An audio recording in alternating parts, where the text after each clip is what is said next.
Hi, everybody. This is Kate Haley with Glazer's Camera here in Seattle, Washington.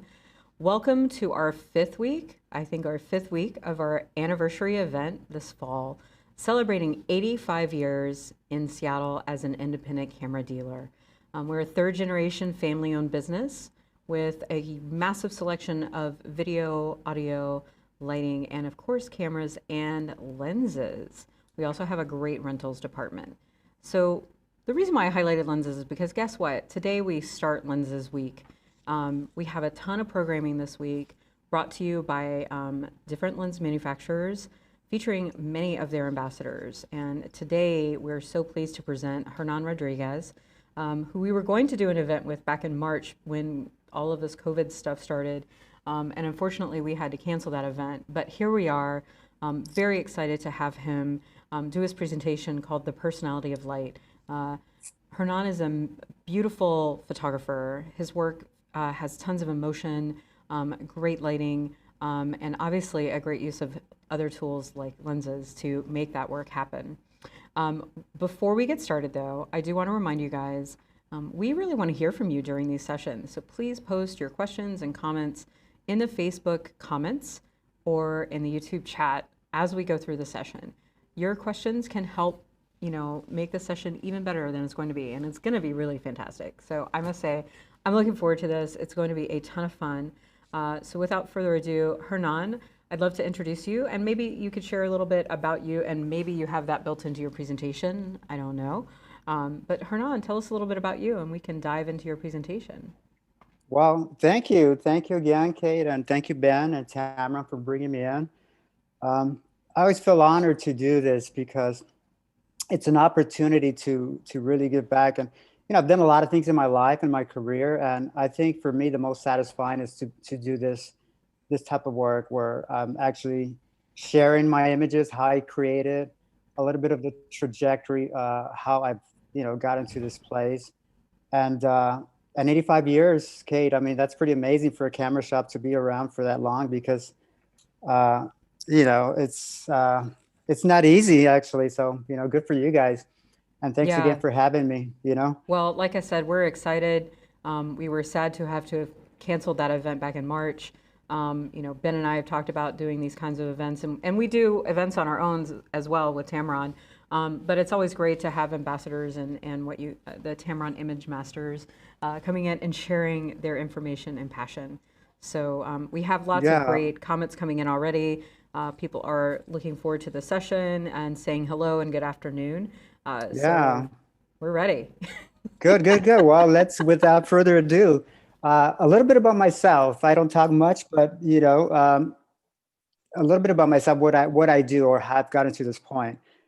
I was an illustrator. I was a graphic designer. I was pretty much into advertising, but not the fact of a picture taker. I was not a portrait photographer or any photographer for that case. Um, Now, so the fact is now what I do is pretty much photography. And I think just the background, the vast experience I've had in art has really come full circle into what I do now as a portrait photographer because, I studied composition, I studied lighting and lighting in regards to drawing portraits or painting portraits.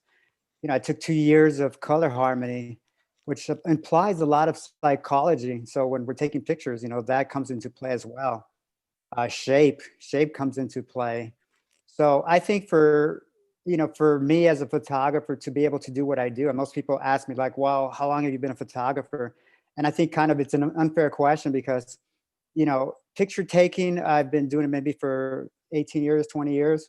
But in regards to an image maker, an image creator, I've been doing it since the age of 5. So it's a life journey. I've studied books on Renaissance and books on painting. So I think what I'm going to offer today, it's a little bit of that, a little bit of my background, and it's not from that perspective of just tech gear and this is what I use. So we're going to discuss lighting and lenses and perspective and certain things like that, but it's going to come from things that are related to any image creator, but as well as things that we might easily not even consider or look at as a photographer. So this will be this is going to be a great journey. And again, thank you guys for, anybody who's out there. I know I sent an invite to, I used to teach at Tri Community College, a college for photography. So some of my students are out there. And of course, I will have been for me to be there live with you guys, at Glazers. But, this is the next best thing. So we're all living with it and we're all dealing with it. So uh, anyway, so here we go. I'm going to go straight to my presentation.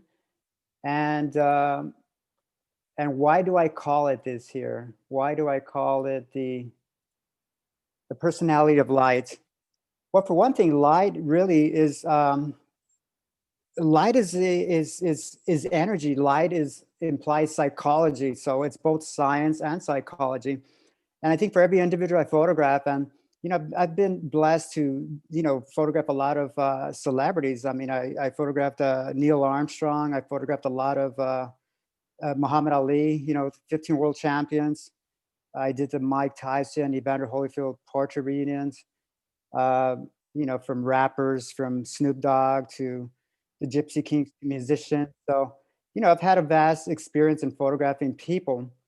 And I think for me, when I photograph any individual, whether it's a senior in high school, whether it's a family engagement, a reunion or a couple engagement, I think it's all based for me in the personality of the lighting is based on the personality, on the individual I'm photographing. So if it's somebody who's kind of edgy and somebody really cool and somebody who wants to do, something more experimental in the portrait, well, I might create something that has more of a hard quality of light. And we're going to discuss further in detail what all that entails and what that means actually. So the personality of light and what it means. So here we go. I have to escape from here. Hang on a second. There we go. Okay, so again, thank you to Tamron. I've been a Tamron image master for as long as the program has been around, and I don't know. I want to say about at least 10 years. I'm an ambassador to a lot of companies, which is great because it's an acknowledgement of what I've done in my years as a photographer. I'm an Adobe ambassador. I'm a Westcott Elite Pro, so I know enough about lighting to share with you. And I want to thank you guys again. I want to thank Tamron because for me, a lens is a paintbrush. And coming from art school and coming from a background of painting, I would either use like a sable brush, something small, something fine, or a broad brush to create a background to create this beautiful clouds or whatever. So I might use something that's broader, something wider. So in regards to creating images and portraits, it's not any different. I'm often asked like, well, what lens do you use? And it's not really one lens. I mean, it's like, what does the job entail? So is it an environmental portrait? Well, I'm going to use maybe a 35 millimeter prime lens to be able to open up my, it's an expansive lens. It opens up the environment, and it's more of a storytelling lens, or, maybe a 7200 with something uptight and close. Like this here I shot with I think it was a 24-70 because I had to incorporate a little bit of the chairs, a little bit of the scene. And I zoomed in the shot. This is Russell Peters. He's a comedian. I had the pleasure of photographing him in his house in Malibu. And he was doing one of his shows, one of his stand-up shows for, I think, Netflix or one of the show stations, HBO. So, we did actually, and the session was really short. It was probably a 15-minute session. So, I'm always prepared as a photographer, what kind of lighting. And for this type of shot, I wanted to create something that emulates stage lighting. So, this is what this shot is, it kind of incorporates the feel of that. That's the personality of this light. Now let's talk about, I'm very accessible. I'm very accessible when it comes to, emailing me or reaching out to me. So, here's my website. I think I hear somebody speaking there in my background. So I'm going to talk to, if anybody needs to reach me, Instagram and Facebook, and my website has all my information. It's got my personal email address. It has it has my number, my phone number. So, I'm very accessible if anybody has questions or wants to do, any further details on what we discussed today.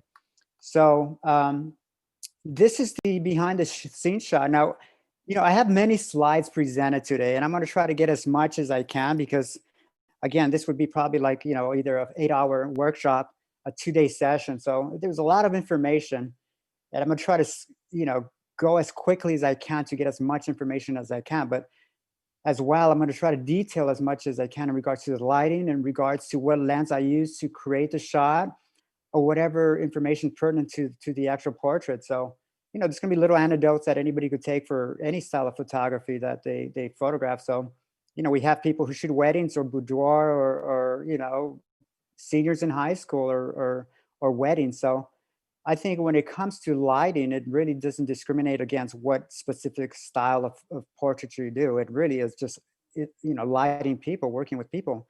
I mean, this could have been, somebody in a school, or somebody, a cool kid in high school, or whatever. It so happened that, now for this specific shot of Russell, he wanted to get that stage lighting, a little bit of that recessed lighting in his house. And, the other shots that I have the lamp incorporated into the scene. So, we'll talk about a little bit of Kelvin and color temperature, what that is when you're taking portraits. So for me to create this shot, I have to make sure that all the light is consistent. So, on the top for key light, I had an ice light, which is kind of weak in regards to how much power it produces. But I kicked in a little bit of light, flash, artificial flash, and I also gelled that to the same color temperature.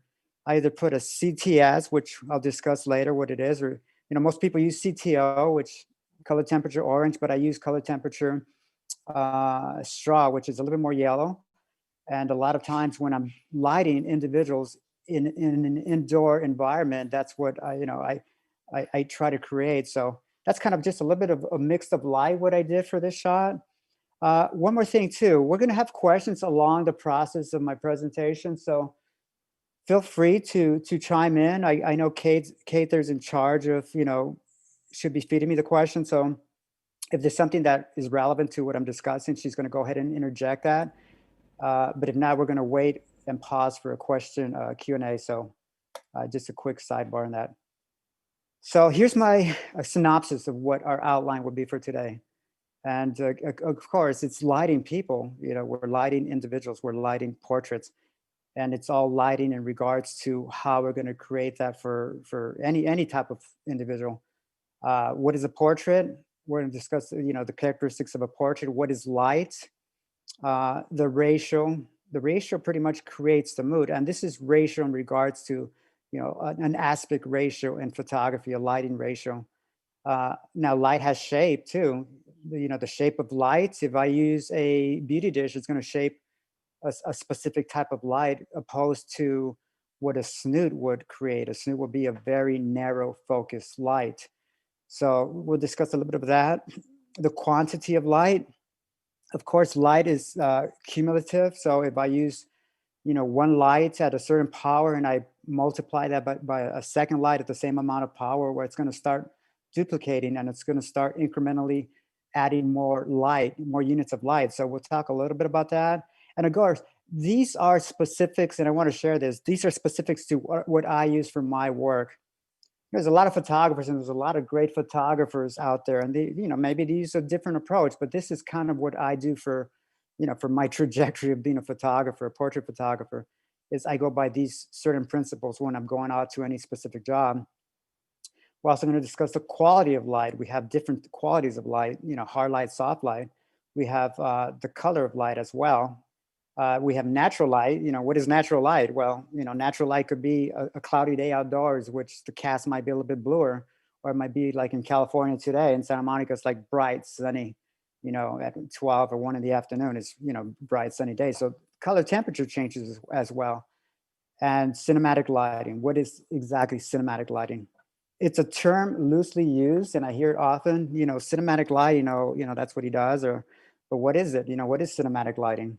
So we're going to start with a portrait. What is a portrait? Again, we're lighting people, so we need to know what defines a portrait. And I want to kind of go in detail what this is, because this is kind of encompasses a portraiture for me. This is what it all is about. It's a picture, it's a painting, it's a sculpture in which the face and its expression is predominant.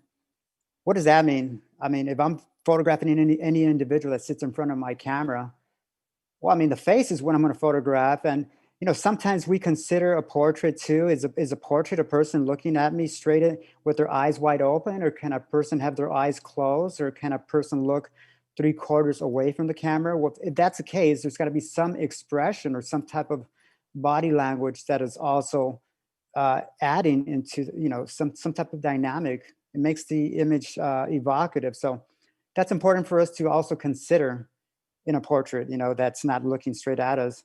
But it's also it's the face and the expression and the intent of the lighting. We're talking about lighting, so the intent of our lighting is to display a likeness, a person, the personality, and even the mood of the individual. So specific lighting, could be specific to a certain mood we want to create or emote in a portrait. If it's high key, bright lights with, a low contrast ratio, well, that's going to create that kind of, light and easy, Maybelline look where it's just like really just happy and clean and just really youthful and natural. So that's one style of lighting. But it, really depends on the mood we want to create. And we got to consider this as portrait photographers, that every image we take or every portrait we take, it's a statement of the subject. So it's going to be my interpretation of who I see the subject to be, because it also creates it from my perspective it makes a statement of the photographer's view of the subject. So that's an important key to consider, because a lot of people say, well, you're capturing the essence, or a good portrait captures the essence of the individual. Well, I disagree a bit with that, because a person might be at a certain place in their life at a certain point. They might, like, even now with COVID, if you're taking portraits of somebody during COVID, I mean, they lost their job and they're struggling in life, and the last thing they want to do is sit down and take a portrait. So, but let's say you do take a portrait, the person might be in a completely different place today than they might be, in 5 years from now, or maybe 5 years past. They might have been on top of the world feeling good, and they're receptive to taking a portrait. So it really doesn't capture the essence. For me, it just captures the moment at that moment in time. So you're really pausing a moment. So when I'm taking a lot of pictures or sessions of these celebrities, and that's what I kind of struggle with, or I have to kind of break the veil, because they have this personified image of themselves who they perceive the world for them to be. So a certain ex celebrity might put themselves in that light because they want the world to see them in that light. But I think for me, part of my gift is that I'm able to break that down. And my studios are, I've had a home-based studio, and I break they're a comfortable place. They really become themselves. There's not people behind them demanding things, or an agent or a publicist. They're really at a relaxed environment with me. So it gives me that opportunity to just be that one-on-one and find out who they are. So I create images of these individuals and these celebrities who are kind of different than what you see out there, which for me, it's a gift. And recently, I'm going to share two images that I think, or three images that I think that are really personal to me, that I want to open up my presentation with. Mark Wallengreen. Mark Wallengreen, he's a disc jockey here in California. He's pretty much won every accolade and award he could in disc jockeying, in radio broadcasting. So he's got a star in the Hollywood Walk of Fame. I took these portraits soon after that award he got. So he's the Rock and Roll Hall of Fame. I mean, the collection he has of microphones you see on top there are from like Fitzgerald and some of these top icon, either jazz players, musicians, or it's what he does. It's his past hobby, just collect microphones. And it makes sense, because that's what he does. So I think for me, just creating that, and this was at his personal space, this was at his home, and he's a really humble guy, low-key guy. He's like, Hernan, I don't want to show this, but I convinced him. We had maybe 4 different setups. I shot him outdoors in just natural light. He had some Chucks on. He had like some gray Converse, some jeans, a sweater with a t-shirt, and that's who he is. But for him, just for posterity purposes, I said, you know what, let's create something for you just to show, just to at least record that, that there's one moment in time you've done all this. And recently he lost his job. I mean, after like 35 years of disc jockeying, he decided, or, for whatever reasons, the radio station parted with him. it doesn't take away what he's done in life. And I think when I created this shot, I really talked him through this whole process, and I said, what, just take a moment for yourself, just you have to be proud of this moment.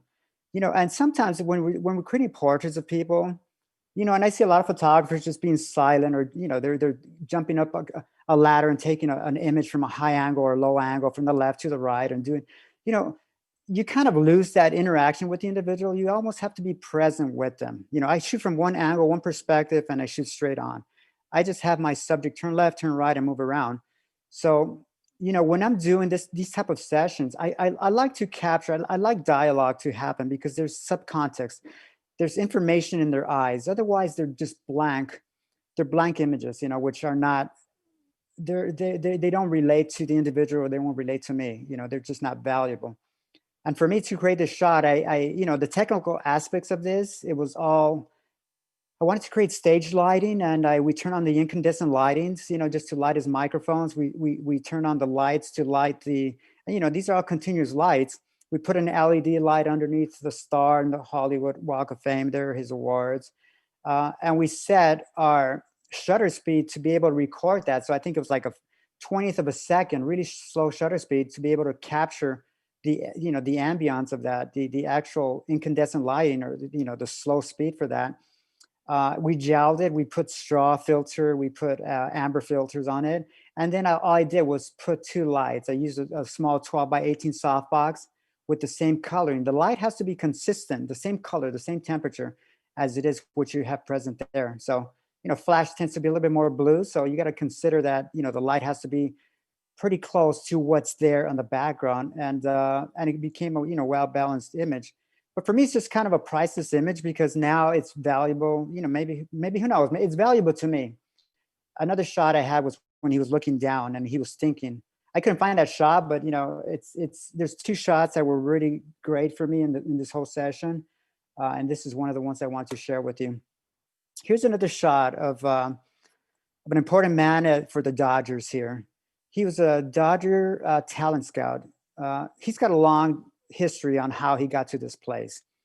And I chose this shot because he's a Cuban refugee. He lived in Cuba. He actually took a boat or swam to get to Miami, to get across the United States during the Castro and, the dictatorship that was going on, the uproar, political uproar in Cuba.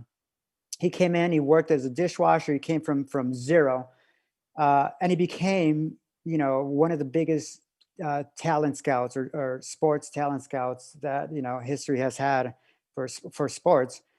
You see his rings. He's got like four world championship rings just from that alone. He was International Talent Scout of the Year. And I think for me, taking this portrait at Dodger Stadium, because, he discovered Fernando Valenzuela, he discovered Yasiel Puig, a lot of big names in baseball. And, this portrait was special because if I tell you how I created this shot, and it's just not a matter of just like, okay, let's sit here in front of this beautiful stadium and take a picture. I got to this place of interacting with him. I had him close his eyes. This is how I took the shot. I had him close his eyes. I said, Mike, listen, just close your eyes and think about the journey you've had just getting to this place now in your life. I mean, he opened up Dodger Stadium. Nobody was there. He has the keys to open up the stadium. So I said, listen, you have the keys for us to create this portrait. We opened the stadium. Here you are present, and consider where you've come from. Consider your background. Consider, who you discovered, and consider now, that you retire, what you have accomplished. He had his eyes closed. Mind you, I'm talking to him while he has his eyes closed. I said, on the count of three, I'm going to have you open your eyes, and just that joy you have and that satisfaction, open your eyes, and don't even look at the camera. Look off to one side. Look off my shoulder. And that's what he did. He opened his eyes. He looked off my right shoulder, and that was the shot. I think we took maybe 20 shots. When we did that and we talked through this process, it was a beautiful shot, and I knew, mission accomplished. We accomplished what we needed for the shot. And it was quite simple, but if there's not that dialogue happening between us, there's nothing that happens. It's just like just a shot. In regard to the lighting for this shot, let me show you what I did. It was quite simple. I mean, it looks like a complicated shot, but it's quite simple. you'll see on the top right corner, I used just one little 12 by 18 softbox. I use a strobe to light him. And right underneath the softbox, there's like a little gobo arm that blocks out the light spilling onto the actual bats, because the bat's reflective. It's almost like a mirror. His rings are reflective. I didn't want to blow out the rings.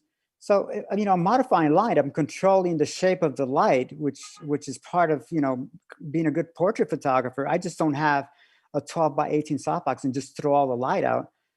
I scrimmed it back. And if you could see the actual softbox, it has black meshing. So halfway through that softbox, I have this black tooling, which also gradates and vignettes that light falling off as it drops lower. So, you know, it's one thing that you have to consider as a photographer, that, you don't always have the option of doing post work to it. Well, I'll correct it in post production, or I have Photoshop, or I have Lightroom. Most of my work is done in camera, and the more seasoned, experience as I've become as a photographer, the more I do it in camera. Because sometimes I'm working with art directors, and we're shooting maybe 2,500 shots for a session, or celebrity. It could be for advertising. I don't have the luxury of saying, oh, well, just figure this. I'm going to add a vignette. I'm going to, just create the color. I'm going to just darken the edges. It doesn't work that way. They want to see you, especially now, live stream, coming straight tethered to a big screen monitor. They want to see what's happening. So, what you see is what you get. I mean, and if I could vignette it in camera, I'm going to vignette it in camera. Now, one thing I want to talk about a little bit in this slide is color, because color temperature, daylight is 5,500 Kelvin for, as a rule of thumb, 55, 65. Later in the day, it might be 6,500 Kelvin, so it gets a little bit more blue. And then it starts dropping the temperature again. I can manipulate the color of any scene, any portrait I create in an environmental portrait, by manipulating the color of my main light. So for this color, we wanted to create in our storyboard kind of this Norman Rockwell feel. And this was created almost like a sepia tone, where the background was a little bit more like, sepia, or a little bit more red tones. And by doing that, I put a cyan color, a Cal Color cyan color, which is a little bit, it's blue, it's cyan blue. And when you're putting a blue color onto a subject and you custom white balance, well, what the actual camera does, it automatically defines that there's a lot more units of blue, and it white balances to the opposite. So I used a data color, a gray checker card, and by custom white balance to an 18% neutral gray, it automatically shifts the Kelvin to the opposite of cyan, which is red. And now I could colorize a whole scene, a whole stadium, which will go to the opposite color of red, which now if I go back and I show you the previous slide, it makes sense now.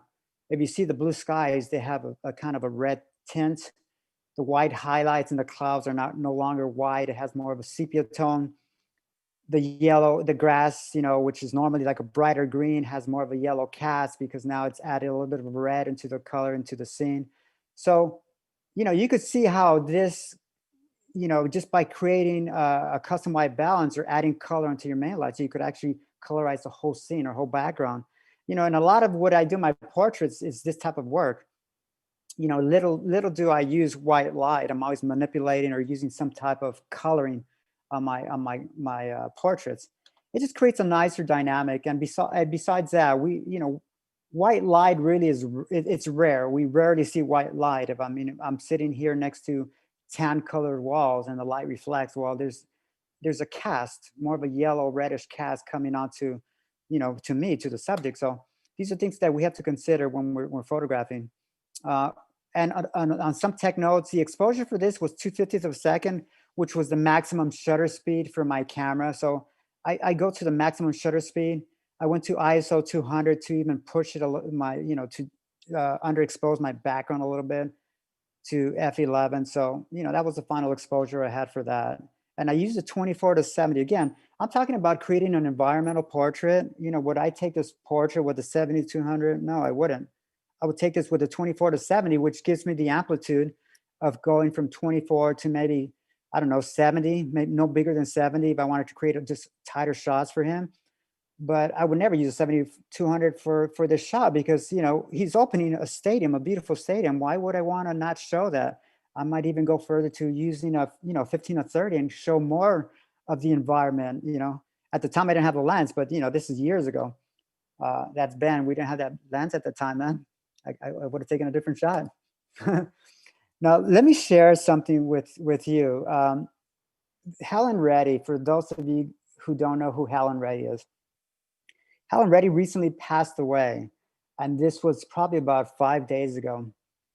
For me, I took probably this shot about 10 years ago, and it's been to me one of the most precious photographs I've taken in my career. I mean, Neil Armstrong was another one, and there's a lot of, and for me, it's satisfying that I'm able to go and step into these people's lives. And us as photographers, I think it's such a gift. It's a gift that we have. I mean, I photograph celebrities, but it doesn't matter. I mean, I've been invited to people's homes, people's personal space, a husband and wife with 2 kids, and their kids are precious to them. It's their private arena, their private space. So for any time you're invited as a portrait photographer to be at a place that is of their personal space, I mean, it's a gift, And in this for this portrait, Helen Reddy received a U.S. postal stamp, United States postal stamp, and I took some of her commercial or PR images. At the time, I mean, she's got like 2 or 3 Grammys, and she was the queen of pop in the 70s. She toured, and in speaking with her, she toured with Mick Jagger. She's done pretty much in everything in music at that time. I don't know who I would equate her to now. She's maybe a Rihanna at her times, but this is who she was at the time. Well, Helen Reddy, when I photographed her, I think she was probably 68 years old, or maybe close to 70. She was just low key. She's like, Hernan, I don't like taking pictures. I'm here because my manager brought me in. I'm here because, I have to do this, So, I was already kind of fighting with that because I have a subject who does not want to be there in front of a camera. So, for me, it's no longer the actual technical aspects of taking a portrait. It's really relational. It's how can I make her feel comfortable? So she brought 3 outfits, I believe, for this day. She had, this is where we photographed her, which was her kind of her hero shot with black sweats and a black top. But she had a struggle with her manager, her publicist, because she did not want to bring wardrobe. She brought clothes that were not really appealing to any commercial, portrait or whatever. But I had to create that. I mean, I had to make this work. So I had to have a specific lighting style. I had to make sure that this wasn't just like broad lighting, just light all over the place. I had to create some type of cinema in the portrait, some type of interest, which I did with my lighting. I had to create a certain perspective, which I did. She's known for the women's anthem song for I am woman, hear me roar. And that's what she won one of her Grammys for. I guess they used it for the White House, national anthem song for women's rights lib. And for me, this is all I'm equating into the portrait. I shot from a low angle. Now, most of the time, you don't shoot women from a low angle. You don't shoot women with their hands sticking out in front of the camera. But for me, it worked because it's showing strength. It's showing something that's kind of iconic to who she is. And that's what made it special. After this fact, these were 2 shots that did not work at the time, and it's a gift to me because the shot where she's sticking out her tongue, that got to a place where she felt comfortable with me. She was just really humorous. She was funny. She was sticking her tongue out. And for me, I knew it was like, okay, we're at a place that we're creating images together. So, it wasn't like that initially when she came in. She just didn't want to be there. She just like, let's get through this. But she got to a comfortable place. Now, the image on the left, which you see, is more of a portrait image. It's very portraity. It's less commercial. The publicist did not want it at that time. She's like, it doesn't work. It looks more like a portrait. We're going for a commercial shot. But now that she recently passed, and for her memorial, that's the shot they're using. She called me this past week. She said, Hernan, that shot you did of her in a prayer with the clouds in the background, that's a shot for her memorial. So, it's nice to see that we could have an impact in someone's life. And after 10 years, these images now are really precious. They're precious to the publicist, but they're more precious to her family. They're precious to the daughter, to the son who's left behind. They're precious to, it's just a moment in time that we shared together. It's a moment in time we captured. And is this the essence? Like I said, is this the essence of who she is? Well, maybe, maybe not. But we did capture. We managed to capture some moments of her life at that moment in time. So, I thought I would share that with you because it's kind of timely with her passing. Um, and here's kind of the behind the scenes shot of that one black shot, the black sweater, black bottom shot. It looks a little technical because there's a lot going on, and I did use 5 lights or 6 lights. It's all based on one light, and it was all based on a narrow focus 12 by 18 softbox. And I use that often. For me, the 12, it's a Westcott 12 by 18 softbox, and the meshing is kind of thin. So it's almost a cross between a portrait lighting, but it's also commercial lighting, something like what you would get in a beauty dish. Has a lot more specularity, a lot more reflectance, a lot more pop to my light. I like using that because I don't like sticking to either fashion lighting or portrait lighting. I like something kind of in the middle. So, it's one of my two go-to lights. It's a 12 by 18, and I pretty much based everything on that nice, tight, focused light on her. And then I just created wraparound light. I use a 12 by 18 fill light. And most of the time when you're considering fill light, does it mean that the fill light has to be right on top of my subject? Well, or to the adjacent or opposite light? It doesn't. You could bring the fill light right underneath camera axis as long as that light is maybe 1.5 to 2 stops less than that key light. Otherwise, you get that Dracula, kind of horror lighting underneath, which you have to be very cautious of. So, and the rest are just supporting lights. There's an accent light coming off camera left, which is a grid, and there's another accent light, which is another strip to camera right. Now, the actual behind the scenes shots, it's crazy. It's a mess. I mean, it's lights everywhere with cables all over the place, and you have this woman sitting, tightly nestled in front of, the middle of all this happening. So, again, what you see behind the scenes shots, it's really what I want to show and what I want to project is just a nice, beautiful focus light on the individual. I'll go quickly 2 steps back and look how beautiful that light is. Very cinematic. I'm creating a story. I'm focusing just the attention to her face. You don't see much of her wardrobe, much of what the scene, what's happening in the scene, because if I go back to the actual scene, well, the scene is really just a lot of light happening all over the place. So, I just want to share what controlling light is all about, shaping and modifying light. We're going to kind of go through because, again, I have a wealth of information to share with you. So let's go quickly what I define to. We talked about what defines a portrait. A portrait, again, it's either a picture, a painting, or a sculpture. For me, being a painter or coming from a painting background, one of the influences I've had is from, Peter Paul Rubens, who's, I think, 16th century portrait painter at that time. And, if you could go back and study a lot of these people's work, it's so beneficial because what he's known for really is the sensuality and color, how he used color as a subtext to his portrait work.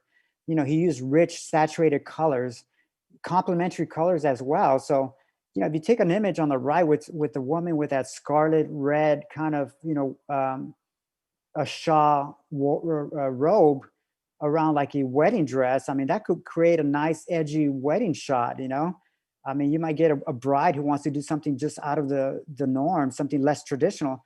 Well, you could not steal it. I mean, listen, nothing is original. I got to say, there's nothing in today's time that you could say, oh, it's original work. Like what's seen today has been seen hundreds of years ago and centuries of years ago. So, there's all we do is interpret people's work. And sometimes when I'm looking at work, I don't even know where it comes from because I've looked at so many images and it creates an imprint on that frontal lobe, on that front part of the brain that if you see images, and I tell my students, just look through magazines, look through fashion magazines, look through art books, because the more you study this, it becomes instinctive. All these imprints are pulled from a database. And when I look at an image or an individual with colors and backgrounds and, a scenery, it's like right away, instinctively, I see something happen.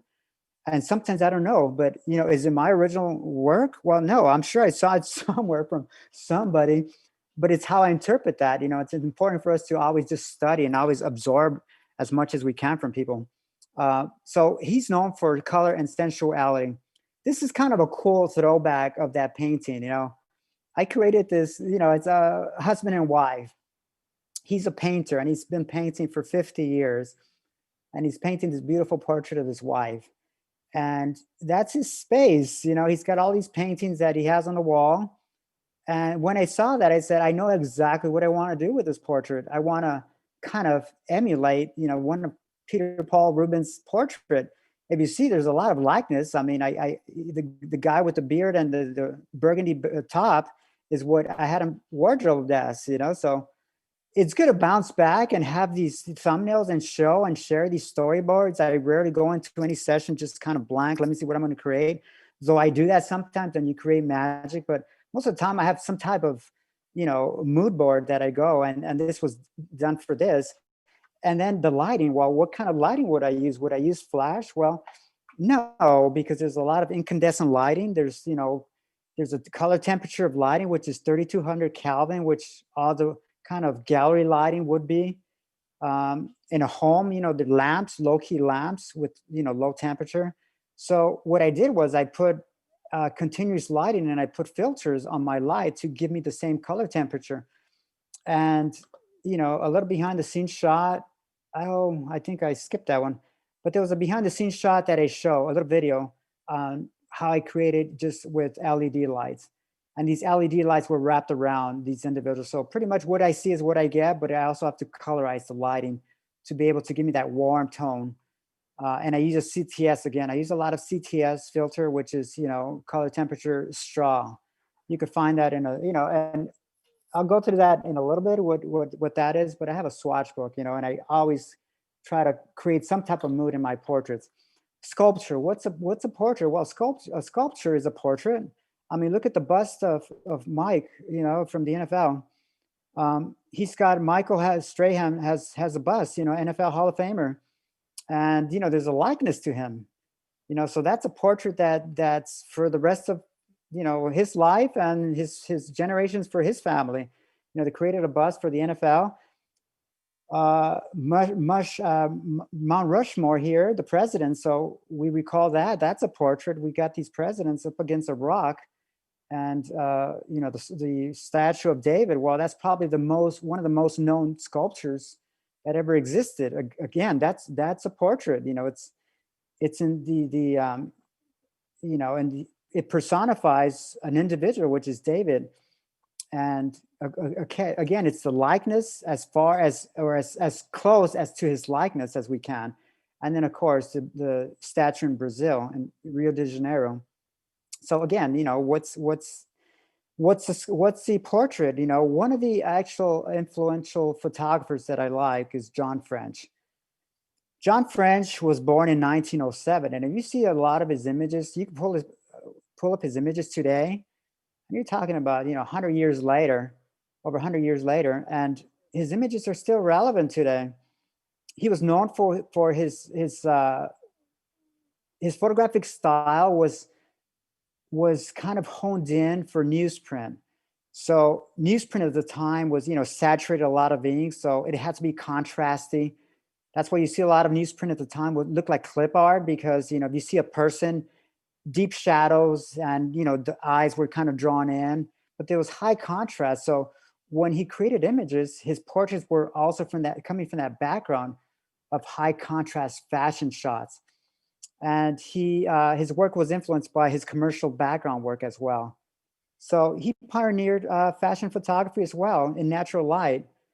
I'm going to show you some of the images that he created. And again, we're capitalizing portraits that are capitalizes on faces, any portrait work, and he's doing fashion work. This fashion work, of course, is showing fashion, but the person is present there for those three images. Every single individual has some type of information that they're giving the photographer. I mean, the one in the middle is just really sensuous. He's shooting from a low angle, and there's some type of body language, but the face dominates that portrait.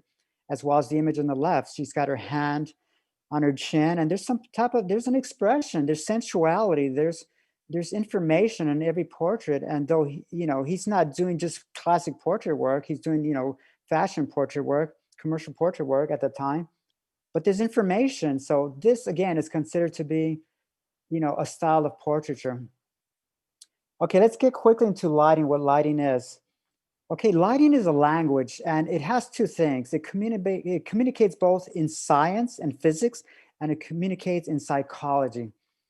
So if you think about what lighting is, it's kind of a cross between science and an interpretation of what we consider to be the aesthetics, our opinions in art, in beauty, in whatever we like. It's just whatever we consider beautiful. If we take a picture of they say, Hernan, what's beauty to you? You bring me 5 individuals, I'm going to light you according to what I see, that it's just the most flattering to each individual. A person might be just beautiful with mystery and maybe low key, or split lighting, or something that's more cinematic or more mysterious. That might create a beautiful shot of a 25-year-old gentleman, or a woman in her 50s, with just this beautiful glow of light coming in, with light behind, light from all angles. It's going to be my interpretation of what light is for the individual, but it's also based on some type of science. I mean, I just cannot light and not know the technicalities of how light behaves. If I put a beauty dish in front, and it's overexposed by 2 stops, and it's just like all over the place, not being able to measure and meter how much lighting is onto an individual's face and the contrast. Well, yeah, you might be out here in Kumbaya with all the theatrics and your emotional aspects of lighting a portrait, but where's the science to substantiate or execute a portrait, or what your interpretation of what that beauty is? So it's really an intersection of both science and your interpretation of beauty. So for me, that's my personal definition of what light is. Now, this light behaves in many fashions. I mean, light reflects.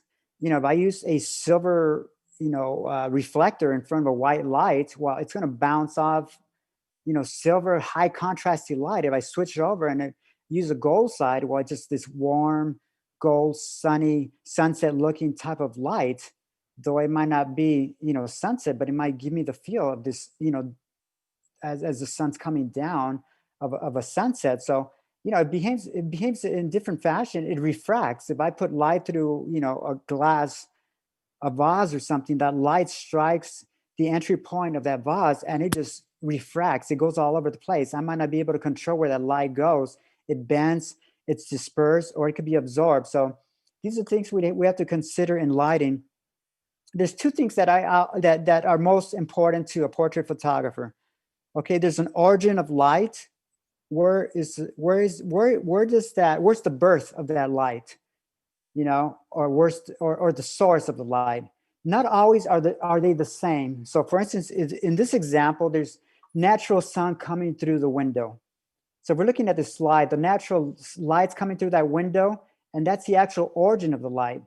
If I pull everything off and the board is pulled down and the reflector is pulled down, well, now the origin of the light and the source is the sun. It's stemming from one source, it's coming from the window and it's illuminating her. Now what we're doing is reallocating and relocating that light.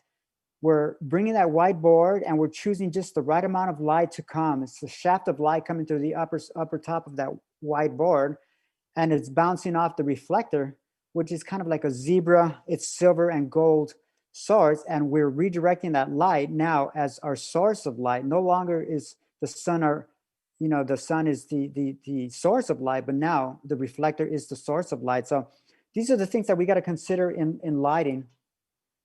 Really quickly, modifying light. Well, what do we do with light? How do we modify light? Well, we got softboxes, we have umbrellas, we have parabolic reflectors, whether you're using a 7-inch small reflector or using a deep 45-inch reflector, it has 2 different qualities of light. One is more focused because it's deeper and longer. The other one is maybe 7-inch and it spreads quickly, though it's narrow and focused, but not as narrow as a 45-inch reflector. So, we have snoots, which is even more focused. We have scrimps and diffusers. These are all the things that we got to consider in regards to modifying light. we have control as photographers what we could do with that light. So these are quick notes that I have for you. A simple rule, it's place light on what you want to see, take light away from what you don't want to see. This is a simple shot. It's beautiful, the results of this shot, but it really was quite simple. It was an old Fresnel, like Hollywood light. And a Fresnel has almost like a focus apparatus in front of that lens. It's almost like a lens. You can focus that light. It has these little nipples, the little divots, rivets of like a reflector. And it focuses that light. And further focus, I could control that light by bringing barn doors in and focusing that light by closing either the bottom shaft, the top, I could leave it open to have that light spill further, or I could bring that left barn door and just have that light scream across on that, her left shoulder. And it's quite simple. All I had to do was, measure my ambient exposure, which, it's a kind of ambient lighting, it's continuous lighting, a simple shot. But what did I do? I placed light and then I started minimizing and taking light away what I didn't want to show. So, it really comes down to those simple rule: place light, take away light. And I think that's just kind of like the guts of lighting as a portrait photographer. Okay, the personality of light. We call light so many things. We call it soft light. We call it hard light, short light, directional light, low key light. Well, what's low key light, for instance? If I isolate what low key lighting is, well, low key light is, we always think of it cinematic and dramatic lighting, but low key lighting is where the face is the darkest or the lightest part in an image.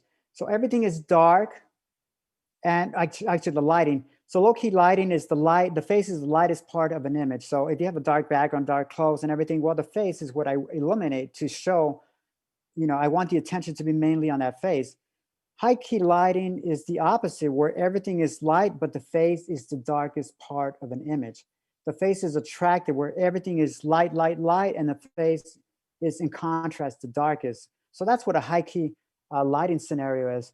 We have focused light. Well, focused light is, directing the light into a narrow focus, just showing you what I want to show you, either through a snoot, through a grid, through a beauty dish. I could broaden it more by getting a bigger softbox. But these are all the forms and the things we call light. Okay, and it comes in different temperature. Okay, this is a whole topic that we could discuss on just Kelvin alone.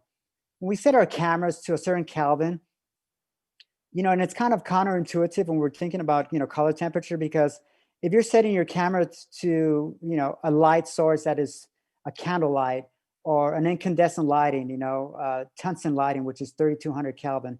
Well, 3200 Kelvin seems to be on the lower part of the scale, which is a little bit more orange.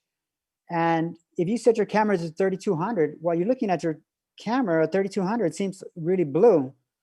Well, all it's doing is neutralizing the orange color cast onto your subject. So it's doing the opposite.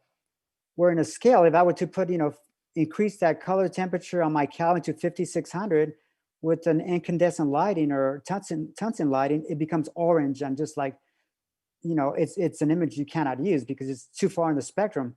So by bringing your Kelvin down to the opposite color, it's counterbalancing or neutralizing the skin tones to the actual source of light. And this quickly, if you take a picture of the slide, or maybe I could email this to you, or if I could kind of describe this in further, because it's a lot of information. I could sit on this, which I don't want to, but just in a nutshell, daylight balance is 5500 Kelvin. What does that mean? Well, if I go shoot in daylight and I set my Kelvin to 5500 Kelvin, well, it should be pretty close to what I see outdoors in daylight. If I set it 3200 Kelvin and I'm shooting in daylight, well, the spectrum is not going to match the color source to the actual Kelvin you're choosing for your camera. Your camera is very sophisticated. Some people set their white balance in auto, but what I do is I set my white balance and I manage my color temperature with a neutral color card, an 18% gray. Okay, and this is the data color checker card. Pretty much in every shot I do, and every time I change a scene, I'm taking a neutral gray card. So if you see the color checker on the bottom, if I'm doing stuff that is fashion where there's a lot of color involved, I'll use that. But it's mainly the neutral gray card. I could flip the card and it's all gray. I take a shot of the neutral gray. I do a custom white balance, either with my Nikon or you can shoot Canon. and it pretty much neutralizes, take an image of that gray card, any color that's hitting that shot, it'll set to a neutral white balance. So if there's incandescent lighting, or if there's orange light, or if there's tungsten light, all it does, it sets your white balance to the opposite side of the spectrum, which in this case will probably be 3200 or 2000. So this is, again, is what I do for neutral color balance. Ratios is another thing that's very important to lighting. And what is ratios? Ratios pretty much is the contrast of your light source. It's two light sources that you're using to create a ratio. So it could be a beauty dish and a reflector. Well, the reflector could come in and open up the shadows by one stop, or I could use a beauty dish and an umbrella.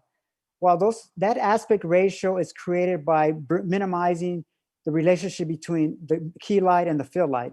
So by minimizing that contrast, I could control the mood of the lighting. So for instance, for lighting men, I create a contrast ratio that is probably 2 stops or 3 stops from my main light to my fill light. So it creates maybe an 8:1 color aspect ratio. And really quickly, what that really comes down to is for every time you open up your lens, you're doubling the amount of light striking your sensor. So, from 1 stop to 2 stop, I'm letting 2 units of light into my lens. So you're pretty much just doubling the contrast ratio. So for a 2 stop difference from your main light to your key light, it's a 4:1. And all you're doing is doubling.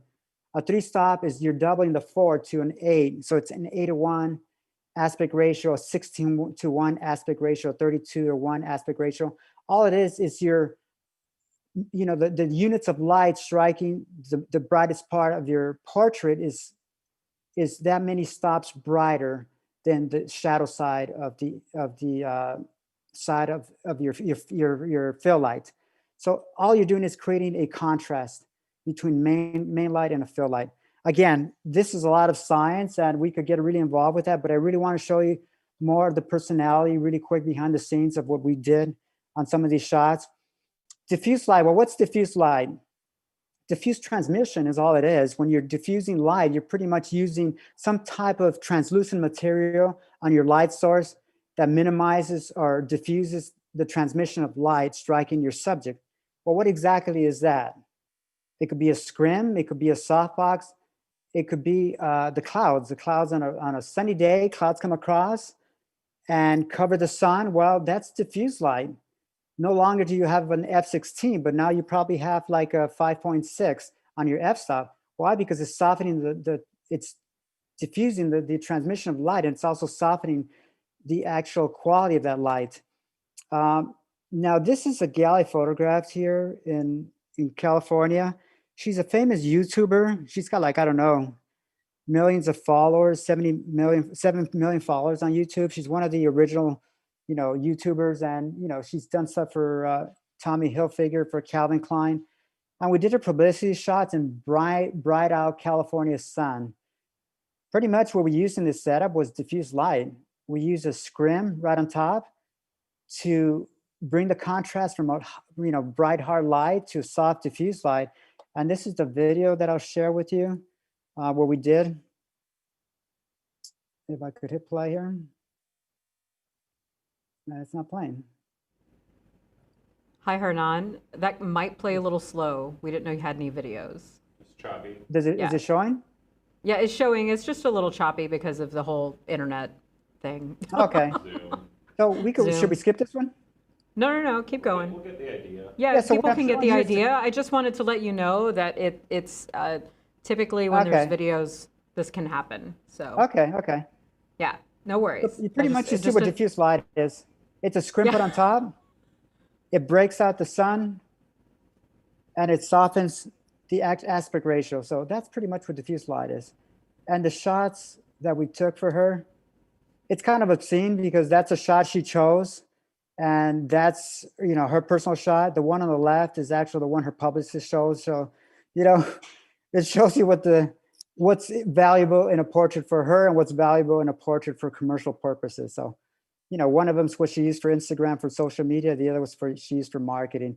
But it shows you the actual low contrast aspect ratio and controlling the contrast in a portrait. And I shot that at 500th of a second because it's bright, sunny light. And I used a shutter speed of actually an f-stop of 3.2. I shot this with a 7200 millimeter lens because what I wanted to do is just show a nice tight shot. And I also wanted to compress the background. If I shot this with a 35 millimeter, it'd be different. It would show a lot of depth of field. All the flowers would be in focus. But with the 7200 millimeter at about 150 millimeter aspect ratio, I was able to compress the background, and all that information that was back there, I was able to minimize, and just these beautiful circles of confusion back there. Soft light. Well, what's soft light? Soft light is just light that has been dispersed. So, I could have the sun bouncing off a white wall, and I could use that white wall as a soft light source, and that big old white wall becomes now my source of light. No longer is the sun, but it's dispersed along this white wall, and I use that as my main soft light source. A perfect example is what we did with the same girl. We shot in an old classic station wagon. She's backlit.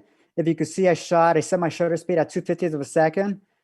And there's some light coming through that window, that back window, which was just kind of all blown out, which was kind of nice because I was able to bounce that light off this big reflector. It was a 7-foot wide reflector. And again, I'm creating soft light. It's assimilating the qualities of the sun, but redirecting. It's assimilating the qualities of this wide, big 7-foot reflector, bouncing the quality of hard light onto the reflector. So no longer is the source a hard light, but now it's spreading across this whiteboard, becoming now my source of light. And that's an example of what soft light is. But what's hard light? Hard light is completely the opposite. It's non-dispersed light. If you get a person looking straight at the sun, well, it's a hard light source, and it's a small source relative to the subject. So our sun, which is 92 million miles away, from Earth, it's like as far as can be, it's really small in proximity to us here on Earth. The sun is like 100 times bigger than the Earth, which is pretty huge. But in relationship to us, it's really a small light source, 92 million miles away. So what happens? It becomes a hard light source. It's predictable. It creates hard shadows. That's why we're always fighting to shoot in bright, hard daylight. Now for artificial light, well, what's hard light? Well, hard light for me would be a flash head with a snoot. And this is how I created both of these shots. I used a flash head. I shot that through a snoot, making the light really focus, not diffusing that light or not softening that light. So now it's creating a hard quality. The characteristics is a hard edge of light. So, I could tell by the shadow underneath the gentleman's chin, or I could tell by the shadow underneath her chin. So it's, it's hard edge lighting. And that's what, hard light is: non-dispersed, non-diffused light. Here's another two examples of what hard light is. I used this with a 20% or 20-degree grid on both of these shots. The one on the left was lit from the front, profile shot, was key lighting him with a 20-degree grid. And I also used a 20-degree grid behind the subject. So when you're photographing darker skin, it's reflective. It's light becomes, or the way you create dimension is the contrast is by reflection. So volume on a darker skin is creating by, the source of light is reflecting on the skin tone and it's bouncing back at the camera. So in this case was, a 20-degree grid. On a light skin person, I'm creating volume or depth by shadows. So if I'm lighting an individual who's light skinned and I'm using two grids, hard lights, it's not going to create the shadows I want. It's going to reflect and bounce back. So it's not the same. It's not going to give me the same result. It's different source, which is darker skin or lighter skin. So you got to consider that when you're photographing, in people, like where's their middle gray, where's your skin tone? Is it on the lower spectrum or the higher spectrum? Now brush light is what I consider light that shoots across the individual. It's open light, open shadows, broad source. And I use brush light a lot for my commercial portrait work because I'm either shooting for billboards, I'm shooting for advertising, and they want the shadows to be open. So that for me, that's what brush light is. It's opposite with focus light. It's less dramatic, less cinematic. It's more open shadows. And this is for Eddie Griffin. I've worked with Data Griffin for almost 10 years now. And that's just commercial lighting. You know, it's brush light, it's open shadows. They could use this for a billboard. They could use this for an advertisement. They could use this for an ad. And there's the relationship or the aspect ratio is a little closer than what it would be more of a cinematic or more low-key lighting, because they have to produce this. They have to produce this for commercial purposes. So, you know, I consider using brush lighting for a lot of my commercial work. Mixed lighting, okay? I'm gonna go quickly through these slides and then we're gonna have some Q&A. I shot this recently just for, you know, testing some of my lighting on location. Now, the actual person I photographed was set in front of the sun. So they're actually backlit. The sun is coming off camera left from behind the subject. So what I do basically when I'm lighting outdoors, I'm also key lighting from the same direction as I have my natural light. So if my natural sun is coming from the left, I key light also naturally from that same light from the same direction. So really quick, I use artificial light. I use the FJ Westcott portable light, FJ 400. Gives me a lot of power. For this shot, I used the 35 millimeter lens, which is kind of cool because we were shooting in Santa Monica. And in Santa Monica, I was able to shoot more environmental portraits. I mean, it's a beautiful, beautiful place to shoot. I can create the environment. I could create portraits that are using the ocean, the trees, the palm trees, the background, the environment. So when I shoot over here, I'm tending to use a lot of my 35 or my 45 millimeter lens. And these were the actual shots, which they're really great. I mean, you know, it's very simple in regards to the lighting setup. You know, this is kind of what they use for the Maxim. You know, you've seen a lot of these commercial, you know, female magazines where they're shooting, you know, swimsuit or Maxim magazines. You know, you could complicate your lighting setup, but it's really not that complicated. You know, expose for your background, which in this case, I shot at 0.002 of a second, which created this beautiful saturated underexposed background. And Santa Monica, we shot up on a cliff. You could see the beach in the background. And by simply getting an exposure, when I'm teaching photography or lighting class, I say, just take a shot. Take a shot of what it is that creates a beautiful, how you want your shot to be. Beautiful, saturated, underexposed background. And once you get that exposure, all you do is add the light to flavor. Place the light and light it as bright as you can, but also where it's balanced to the same angle, the same perspective, where your natural light's coming in, and the same ratio. So you don't want to go too extreme. You want to match the quality of light. You want to match the actual angle of light. And that's what creates a natural looking portrait. We shot this in bright daylight. So, you know, of course, you're going to get hard shadows because at this time, all the natural shadows are contrasty, are hard. So that was behind the scenes shot of this, but it's quite simple. Again, I shot at 5.6 with one little hard light. No modifier, brought from an extreme left angle. And here's another shot. I changed my modifier to a beauty dish. Again, from the same perspective, the same angle, because the light, again, was the same time of day, but all we did was put the subject in open shade. In open shade, of course, it changes my exposure. No longer was I shooting at 0.002 of a second, but now I'm shooting at 1/60th of a second. So all I'm doing is bringing my shutter speed down to make sure I'm able to capture an ambient exposure. Once I capture an ambient exposure at 1/60th of a second, then I put my artificial light to match close to that natural exposure of what I'm creating. So I'm pretty much sandwiching two exposures in environmental portraits or mixed lighting scenarios. I shot this for the San Diego Padres, pretty much close to the same scenario. It's backlit. I'm creating an exposure for the natural. We shot this at the Ritz-Carlton in Pasadena.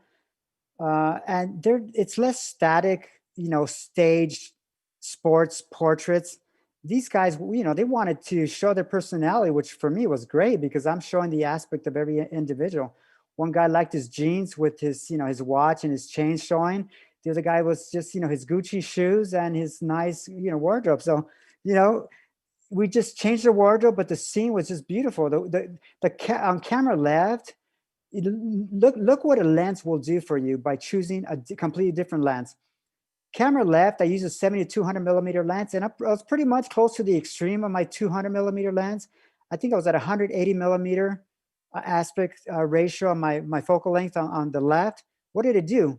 Well, I created a nice intimate shot for I think he's the top hitter on the left. Just beautiful compressed circles of confusion, just his color of green, and all I'm showing is his expression. Well, go to camera right, I'm shooting with a 35 millimeter lens. That's completely different. I mean, the guy, it's more like an editorial photograph. It's environmental. I mean, the portrait is showing me part of what's happening. You know, he's got his body language incorporated with, you know, holding his glasses, the great shoes he's wearing, the Ritz-Carlton with the palm trees in the background, the beautiful, you know, sofa chairs that are there. Well, if I shot that with the 7200 millimeter lens, it would not be the same. So same scenario, completely different lens, completely different results. So you have to consider that when I'm photographing. I don't stick to one lens. I stick to the personality of the individual. Hey, like, what do you want to create? Like, hey, I just want to show a tight shot, man. Just show my watch. And once he did that and he had a great expression, I just zoomed in on the shot. So, you know, consider that when you're choosing lenses. I'm going to skip the video on this. I had the behind the scenes video, but we'll skip. Well, never mind. I guess it just went straight to the video. Okay, so I used two big umbrella sources, you know, one big 7-foot parabolic umbrella as my key light, and I use a smaller umbrella as my fill light. So I got the guys. This pretty much shows you the setup. It's kind of tight. I'm against a wall, and I photograph each one by just changing the position to the camera lens. I think I photographed like 9 of the players. This is my 35 millimeter lens. Very tight shot. I mean, very wide shot and creating great environmental shots. And it also allowed me to create all 4 guys in one shot. So I took a shot of, or 5 guys who are like 6'5". These guys are giants. And in confined place, to shoot 5 individuals of that height and that stature, I mean, my 35 millimeter lens did the job. I mean, I probably could have gone to the 15 or 30, but I probably still would have chosen a 30 millimeter, you know, focal length on all of them. If I could get away with it, I'm going to shoot towards the extreme of the lens. Or if I'm shooting, you know, maybe a 15 or 70, I might shoot towards the middle, and I might just recrop in post-production. Another mixed light scenario. I mean, beautiful light. It's a 7-foot parabolic umbrella with a diffusion material. And again, we're colorizing the light. For this light, I use a sepia filter on my light. Rarely, again, I say I use white light, but I colorize my light. And it creates kind of this really painterly looking style of lighting. The 7-foot parabolic also gave me this beautiful, just glow of light, like natural light mix, or the artificial light mixed naturally with the mixed with the natural light coming in from camera left. I'm going to show you quickly what the behind the scenes shot is, and we got a lot going on here. On the top right, you'll see that we're diffusing the light with a 7-foot diffusion panel. That diffusion panel cuts the light by maybe a stop and a half, but it still lets that natural light come through. So there's some type of accent lighting coming from you know, our left that creates the separation light. The large parabolic just creates my key light from the same direction I'm placing where the natural light is coming. So again, I'm not placing the key light the opposite of the natural light. I'm placing it towards the same direction as that key light, all coming from the same fountain, same angle, same proximity of that light. All I'm doing is cutting light. So on the third picture there, you see the subtractive light. Well, all I'm doing is putting boards in front of that big parabolic. If I just put that big 7-foot parabolic and I just use that as a main light and I don't block it, I don't shape it, it's not the same. I will not get the same quality of light I do with the vignetting on her legs, cutting some of the light spill on the bottom portion of the body. It'll just be this, you know, glorified snapshot, candid shot, just light thrown all over the place. But by feathering the light, by cutting the light, by colorizing the light, I'm able to create these beautiful fashion looking portraits. And this was shot for an ad, for Data Color ad for their spider checker card. And quickly, I'm going to go through a few more slides, and we'll ask, how are we doing on time? Any questions in regards to where we are now? Okay. We have a couple of questions, and one was on cinematic lighting. So it sounds like you're about to do that right now. And then I think we could come back and talk about some of those other questions people have. Okay.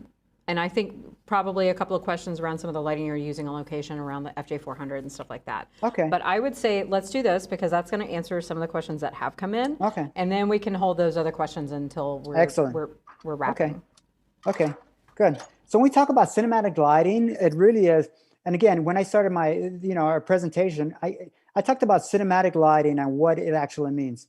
Cinematic lighting and it's used loosely for photographers because it's thrown like, oh yeah, it's cinematic lighting, or I want to create cinematic lighting. Well, what exactly is it? When I'm in workshops, people equate it to like focused lighting or very dramatic or moody lighting. Is that cinematic lighting? Yeah, it could be. It could be cinematic lighting, but cinematic lighting could be just this bright image as well. And I'm going to give you some examples what cinematic lighting would be in regards to today's, modern day cinematography. Flashdance, for instance, an old movie of throwback 80s, you know, well, it was cinematic lighting at that time, and it probably still is used today. And that explains a specific style of lighting, which is backlit, it's silhouette lighting, and it's creating some type of mood where, the lighting pretty much dictates the contrast of the shot, and it's usually through backlight. That's one form of cinematic lighting. Sometimes you don't even see the individual. But could that be cinematic lighting? It could. The perfect example for me, which I love, is the center one of the Remnant. The Remnant, for you guys who don't know, of course, it won the Oscar for cinematography for best movie, and it was shot by a cinematographer by Emmanuel Lubisky. Now, this guy shot along with Ritu, who was the director. I mean, these guys did their homework and they shot specific, pretty much 98% of it was shot in natural light. And you know how difficult that is to create that, especially in Hollywood.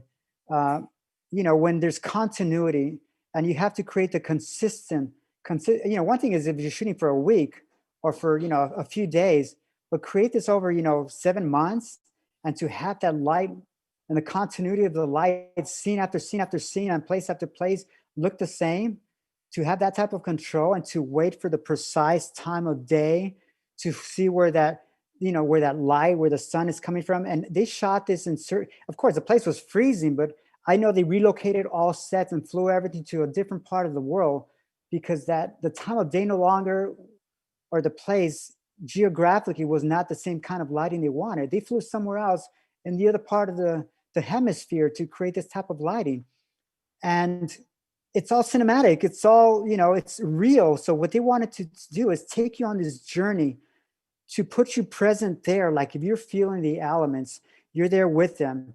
And the lighting was just the narrative used to convey this story. It was evocative. It emoted, the color of it. And it was all natural light. So, kudos to them to be able to do that. And that is cinematic lighting as well. Natural light, yeah, natural light, but cinematic lighting, yeah, the cinematic lighting as well. Another example is The Matrix. Well, The Matrix is taken from the example of color. If you recall the movie The Matrix, it's all colorized. I mean, I remember all this looking through, and I got to revisit what the technical aspects on this was, but it's all green. I just remember everything being green, and their skin tones are desaturated with hints. They're almost neutralized a little bit. There's a little bit of magenta in their skin, a little bit of green and magenta, but they could have put a lens filter. They probably could have put a lens filter that colorized the whole film green, and they probably just key light the opposite of that green, which is magenta. So they probably key light, everything was key light. Every shot was key light with magenta, magenta, magenta, wherever they were. So it makes sense that they could, have the undertones of this green underworld, but they also have to have some type of neutrality to that skin tone. Now, is that cinematic lighting? Yeah, of course, that's cinematic lighting. So they're really taking you to this journey. Cinematic lighting conveys a story, and it could be done through color. It could be done through, the contrast. It could be done through your choice of light modifiers. You know, cinematic lighting could also be done through the perspective of your lens. You know, where you're choosing the width of your angle, you know, the amount of light you're allowing to come into your story. You know, you could probably blow everything and everything out. You know, I decide to shoot everything at 1.8 and decide to everything have this feel, this just this natural ethereal feel to it. Well, yeah, I could probably shoot that all in natural light, you know, using my aperture priority at 1.8 lens. And could I create a cinematic story? Absolutely. It could be my story of 5 individual shot in this beautiful, you know, high key, you know, presentation done in a cinematic way. Now, this I recently shot, and I'm going to show. There's a lot of slides. I have this because we just shot this with my friend Steve, who's my key assistant guy here. We shot this for 2 guys who they shot this for Netflix. It should be out in December. They shot this with Nicole Kidman. I forget what other key players were on this. Kerry Washington and I forget who else, but you know, the 2 supporting guys was this couple, and it's a story of this prom couple who fall in love, and you know, young couple in high school. The guy's name is Nico Greetham. Nico Greetham was the Yellow Power Ranger.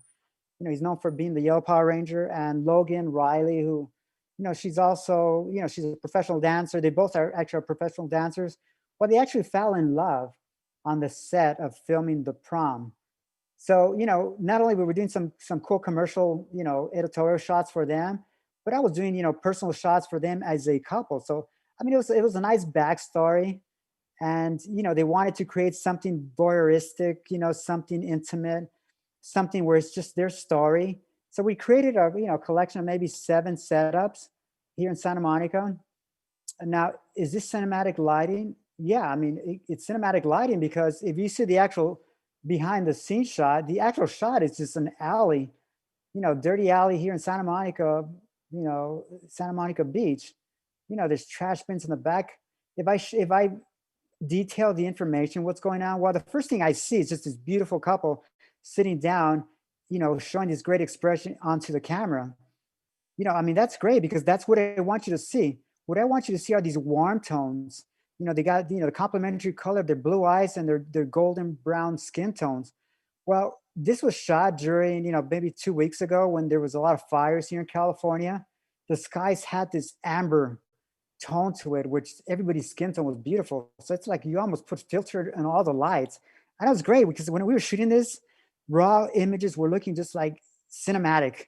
And why cinematic? Because everything looked like it was colorized lighting. All I had to do was control the actual, you know, exposure on my artificial light and balance that with how much ambient I wanted to show on the actual set. So I underexposed the actual, you know, with my shutter speed, I underexposed the background by maybe 2.5 stops, which created more of a mood.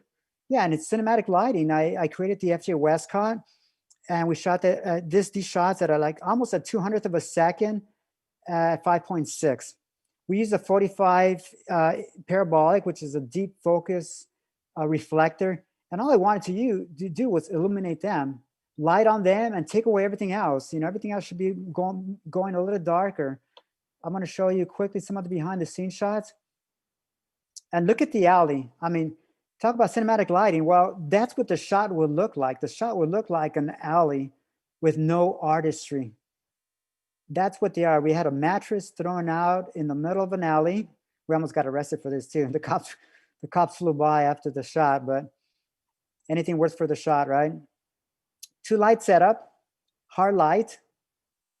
I diffused my key light, which was a 45 deep parabolic as my key light.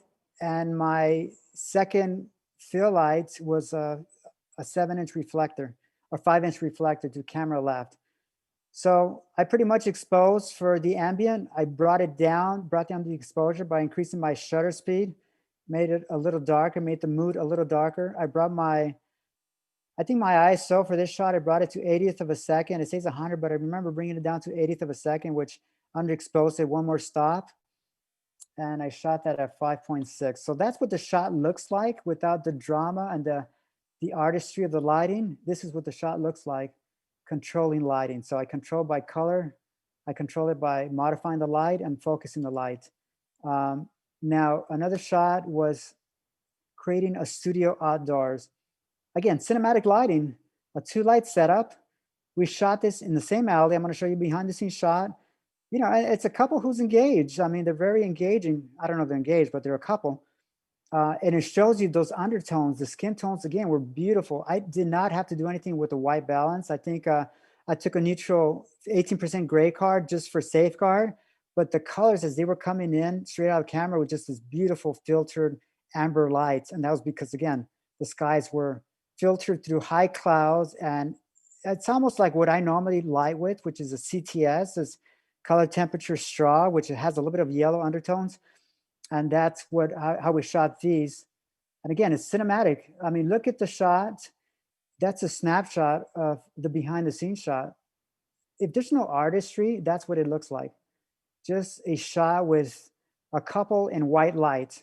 This is what the shot looks like with the, you know, the actual control of light, control through color, control through modifying the light, control through volume of light, quantity of light, and quality of light. And that's the behind the scenes shot. Oh, no, wrong one here.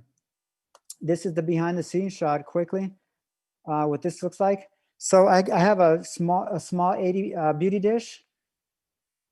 The light behind me is a fill light. So that's a focus fill light. You could use a small narrow fill light. It doesn't have to be a key light, and it just gives a little amount of kick onto the center focus where their face lies. So my beauty dish is my key light, pretty much hard light, no diffusion, or have it half split where it kind of blocks a little bit of the light hitting my background. And the top light is what's lighting my subject. So I'm controlling the light fall off and I'm controlling the focus of the light. And here's another shot of them. We converted these to black and white. Again, these shots were done against the wall with the same 2 light setups. I think for this, I just had one light. I had a 5-inch straight reflector hitting them straight to the wall. And that shot was here, behind the scenes shot. Take a look. I mean, it's just a portable flash, 400 watt 400 watt per second, and I had the light striking, not even him, the light is striking the back wall, and it's weak. I think I had that at 4.5. I think 4.5 amount of power. It's probably 4/10 of a power that that flash gives me. You could bring that to 9 and in increments of tenths. So not even a full power, less than half power. I created those images. Editorial. Here's another editorial shot for another guy we shot for Hulu. This guy did something for Veronica Mars. He just did a music video for Ed Sheeran. He did something with, I don't know, he's done a lot of music videos and he wanted to do something for a magazine, an editorial magazine. So we shot him around Santa Monica, I want to say in natural light. And of course, it's editorial looking, but there's some type of cinematic feel to it. Natural light. I put them in open shade and the light was coming right behind me, overhead light. And we either put a diffusion panel so the bright sun wasn't hitting him, but you see this contour and there's shape. If you see where his nose is, there's nice shadows underneath his nose. There's shadows in his sockets. There's shadows on the side of his cheek line. So there has to be some type of source of light coming in that creates depth. And like when we said, when we're lighting lighter skin tones, shadows is what gives me the volume.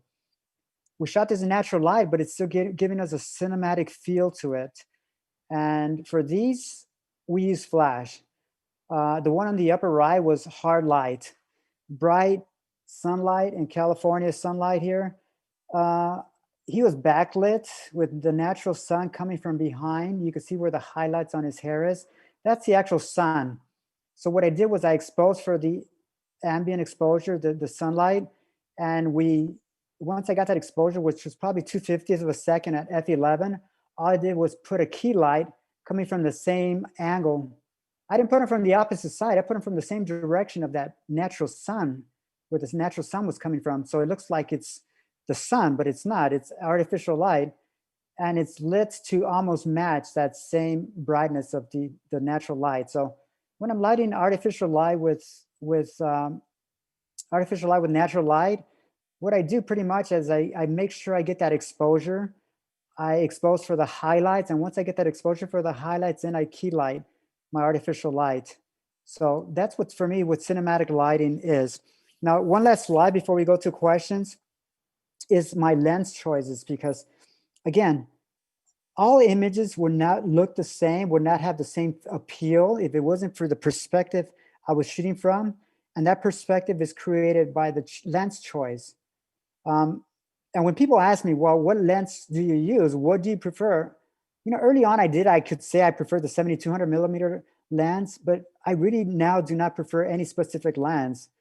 I let the actual person and the objective of that portrait, what the story is behind that portrait, I let that dictate the style of lens, which is like a paintbrush to me, is what that lens will do or what it will create for me. So like a 35 millimeter portrait lens, and I showed you guys what some of those examples were. Well, it's environmental, you know, like the 35 millimeter to a 17 or 30 millimeter, the top two could create an environmental portrait. And that's more of an expansive lens. It broadens, you know, the actual, the view, the point of view in my location, the perspective, what I'm looking through. And if it's something supporting an image, if it's supporting a story, if it's supporting a celebrity, an actor, well, you know, if I'm photographing Dodger Stadium, like we showed earlier, I want to show all of Dodger Stadium. I'm not going to go in with a tight focus lens. So that's dictating for me what lens I'm going to shoot. Now, the 85 millimeter lens, personally for me, if I'm shooting in natural light and somebody's saying, hey, I just want some natural light, I want low key, I don't want any artificial light, we're shooting around Santa Monica, just take a lens. You know, my first lens, I'm going to grab that 85 millimeter lens. I'm going to grab two lenses. I'm going to grab the 85 millimeter lens and the 35 millimeter prime lens, because those two lenses are going to create any type of story I want in natural light. The 85 millimeter lens will create these beautiful intimate shots. If I have a subject just looking, you know, into the camera, you know, their hands could be part of the story. They could have their hands, you know, behind their head, or they could be kind of like contemplating some type of pose. Then my 85 millimeter lens would just show that expression really nice and tight and minimizes everything in the background. It's going to blow away everything that's in that background. My 35 millimeter lens, or you know, sometimes a 45 millimeter lens, will keep the actual accuracy of that perspective. You know, so if I'm shooting, you know, with the 45 millimeter lens and I'm blowing everything off the background, you know, everything's at a shot at f2. Well, everything looks accurate to my view, point of view. So if somebody's in front of a vehicle and there's a building behind and I'm taking a photograph of somebody in that environment, well, everything looks true to size. You know, the car looks true to perspective. The building behind looks true to perspective. All I'm doing is blurring all the background, you know, and we got to really keep one thing in mind, you know, that when we're using a lens, whether a 70 to 200 millimeter lens, which is a variable zoom, what that lens does, it compresses different planes of focus. You know, it brings maybe, you know, all these planes of focus, it could be 5 feet, 20 feet, or 30 feet, and it brings them to one flat perspective. So with things that are set further back, it brings them really close, bigger than what they actually look to size. But it blurs them, it compresses, and you have all the circles of confusion behind the individual. Well, that's great for creating a certain style of portraiture. But when you're creating, you know, accurate to perspective and point of view, you know, you stick to your 35 and 45 millimeter lens. So these are things that you have to consider when you're, you know, shooting as a portrait photographer, when you're shooting environmental portraits. I'm going to go quickly to some questions. And if we have time for a few more slides, I will show you a few more slides. But how are we doing, guys, out there? Well, we're doing pretty good. We had one person who had a question early on who had to take off. But there's a couple of questions about lighting that I'd love to kind of get in there and ask about. I know you're using the FJ400 a lot because I think are you also a Westcott ambassador? I am a Westcott ambassador. Okay, I thought so. I thought I remembered reading that somewhere along the way. I also have FJ400. It's a fantastic little light. Oh, nice. So one person was asking about the best portable option. So if you're like hiking, so up here, sometimes we might do a shoot like at a not a national park, but one of the state parks or like out in the woods because we don't actually have to go very far to do that. Right. Would the FJ400 kind of be your go-to to help like, fill for the sun and that kind of thing? Or do you have something else that you would use that might be a little bit more portable? No, actually what I found out to be is that I wish I could show you because the backpack is just right behind me. Uh, Right. and it's pretty cool. It's a backpack. I mean, especially when you're shooting in Hollywood and when you shoot like Santa Monica is very strict in certain places, certain parts of the world, certain parts of the states are really flexible. You can shoot anywhere. In California, sometimes you need permits, and the Yeah, more obvious you are, the more you get in trouble. it's So true. if you saw that when I was shooting that gal in Santa Monica, I had my assistant holding the light. It's very Yeah. compact. I also have a compact tripod that fits in the backpack. So it's a little carbon fiber tripod made by Nissan. Okay. Um, and this thing collapses to about this tall, maybe a foot and a half tall, but it opens up to, 5, 6 feet tall. So it expands pretty well. Now I use that along with my two Westcott's portables because that 400 millimeter, when I first saw it, I said 400 watts per second. I mean, 400 watts per second. I was like, oh, is it gonna compete or be able to work, with the natural sun here in California? Because as a rule of thumb, natural sun and 1 in the afternoon here in California is you're at an F16. You're Yeah. at an F16, at F11, F16 at 500th of a second or 250th of a second, depending. But it's really powerful because if Yeah. I Oh no, yeah, we I know. tested it, we put that little modifier. It has a 5-inch reflector Reflector? comes Yeah. with the actual flash. If you use that, just bare bulb, or if you use it, it's got a diffusion you could put on front of it. You could get an F8, F11. If you actually take that off and you put the deep 45-inch parabolic, we Okay. went up to shooting at F22. Oh So wow, okay. yeah, because that has an inner baffle that is all silver. So it actually Oh, amplifies the right. light. So the Yeah. light source no longer is the actual light source that you're getting, which is the watts per second equivalent to what 400 watts would be, but it actually reflects in that dome. It spits out an amplified light and it mirrors, kicks back another stop and a half of light that focuses on. So yeah, you could get that light and use it on any hike, with a little tripod. If you have, even Right. even holding it up, if you hold it up with It's your, just with your, Yeah, for us ladies, it is a little bit heavier. Like I would want to mount it to something because I also have a shoulder injury that I'm coping with. And so for yeah, me, I know it's got to go on a stand or a tripod for me. But you bring up a good point too, is that if you're using modifiers that have like silver on the inside as opposed to white, you can get more of a punch out of those lights as well. So exactly. I know you've used the 5-inch reflector that comes with a light. Um, are you, and you mentioned a beauty dish. Are you using any of the larger modifiers in that? The actual large modifier that I've used with the 400s has been the Rapid Box Beauty Dish. Okay, And for, I for have me, that. just for the reason that, I mean, you probably could use a large, 24 by 36 softbox, but for me, that's not my style of lighting. Right. So, if I'm lighting even in a broader, and I might show a slide of Lou Ferrigno I photographed. Even if I'm shooting a broader, light quality, like I said, brush light, I might still Yeah. use multiple lights. I might use a beauty dish coupled with an umbrella, Yeah. where I'm using two light sources to create one light, if I could put it Yeah. that way. No, So I got you. just because I, I I got you. because I could control the light, I could control the focus and the quantity of light.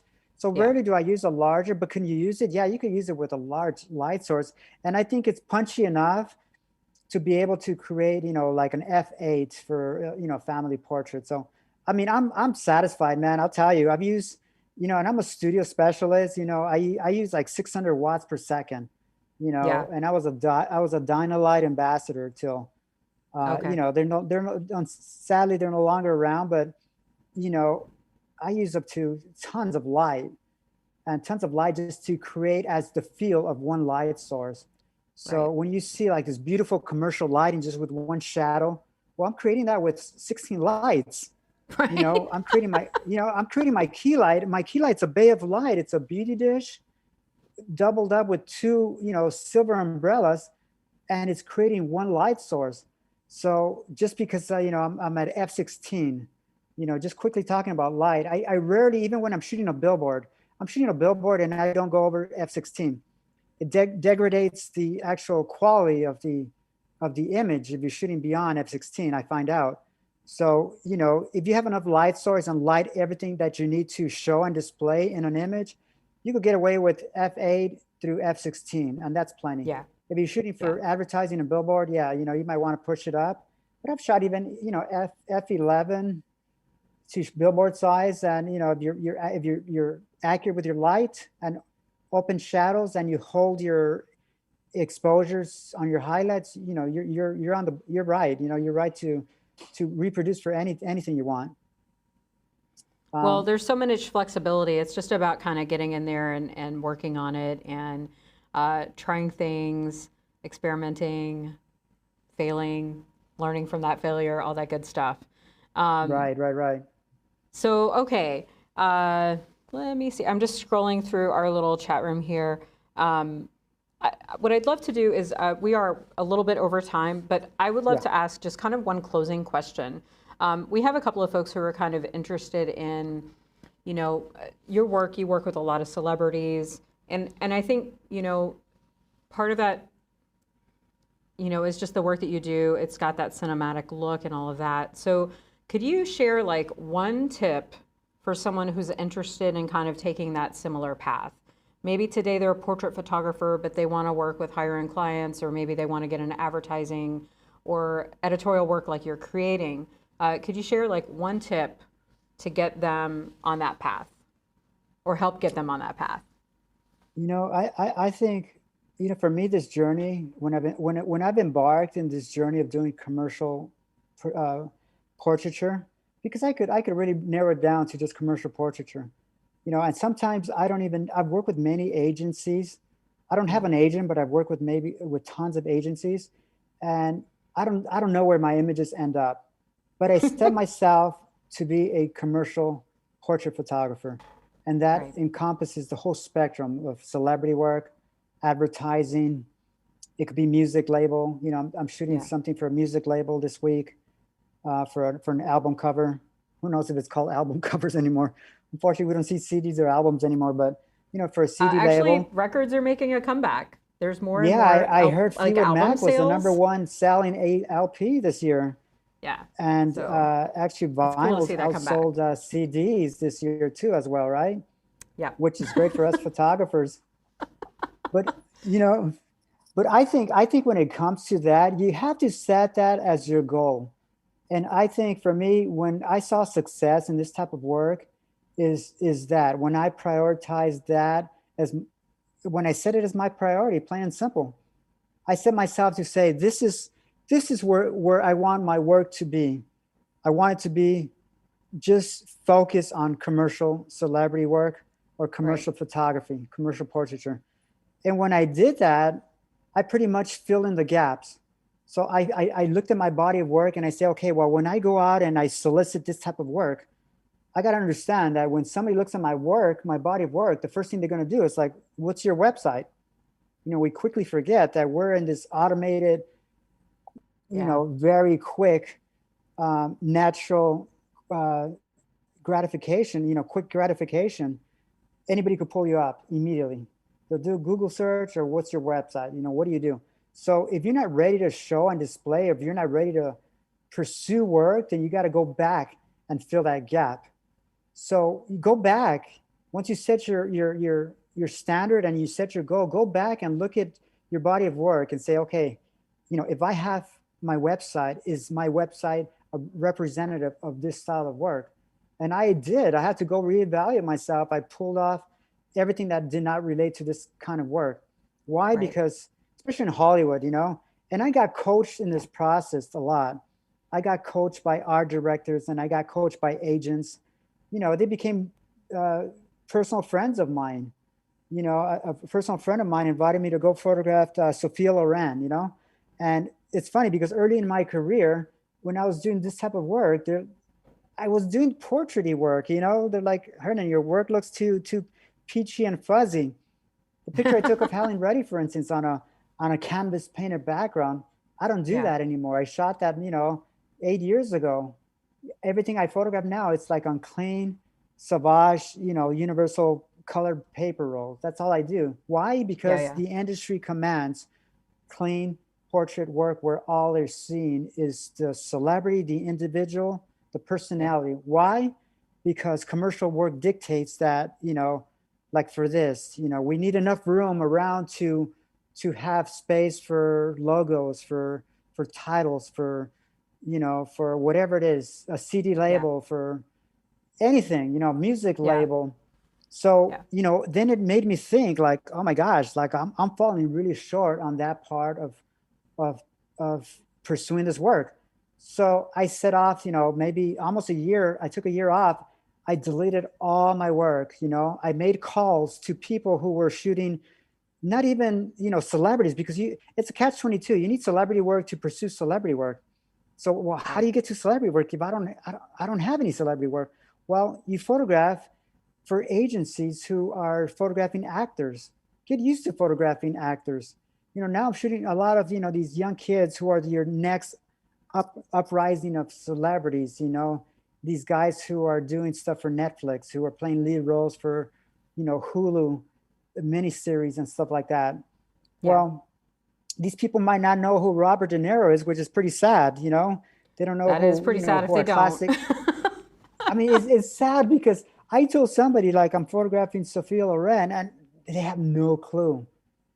These kids are 20 years Yeah. old, and it means nothing to them. But if I say I just photographed Jen McAllister, oh my gosh, like she's like one of the most famous YouTubers who has millions and millions of followers. And I don't know You who know, that she was until you mentioned her, you know what honestly. I mean? So, and people are branding with social media celebrities, who Yeah. have a huge following because, Tommy Hilfiger did something with her, Calvin Klein did something with her, because why?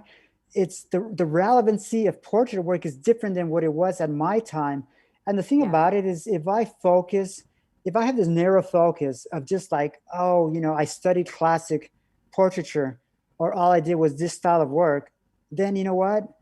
Then this new body of work, these new clients, you will never do. So I had to be able to grow along in the industry.